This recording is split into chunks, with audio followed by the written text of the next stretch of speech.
know why I know I will not be poor in my life again? Is what came.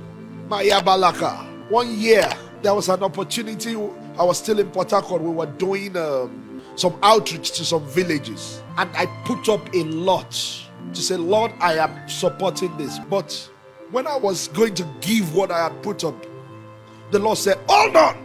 They don't give this type that way. Because it was something that was touching. It was heavy. Nobody cajoled me into it. They didn't make an altar call. Of course, it was our ministry. It was just me. And I was about to give, and the Lord said, hold on. And then I made, in fact, and I don't know if you have been there, I'm sure some of you can relate, that what you want to pray, you don't know it, then He puts the prayer in your mouth. And when you say it, and you will say, where that prayer come from? It has to be the Holy Ghost that cooked those words and put it in my mouth. That was what happened to me.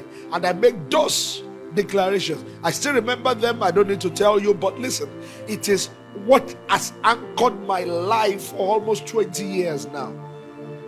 Of course, I've been a preacher before then. I've been born again. But you see, certain events come in your life that make God look at you and say, I am the God of all flesh. And when God begins to mention His identity, that God is saying, no, you are not getting it.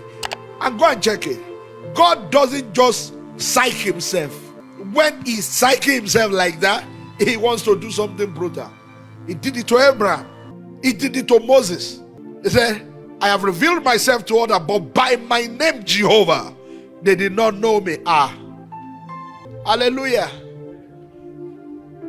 And God begins to call His name because His name backs up His promise. What is the Lord saying to you? Your promise is your compass. Your promise is your hope. Your promise is your reference point. So I know what the Lord said concerning me.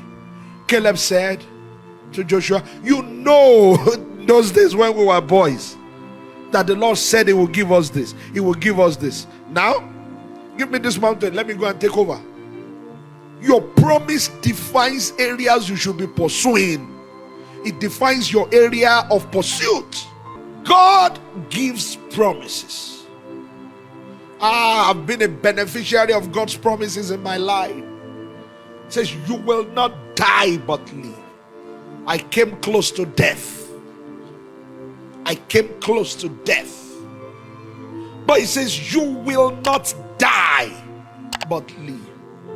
His promises never fail. Never. If you have a word from the Lord, you can go and rejoice, because God will bring it to pass.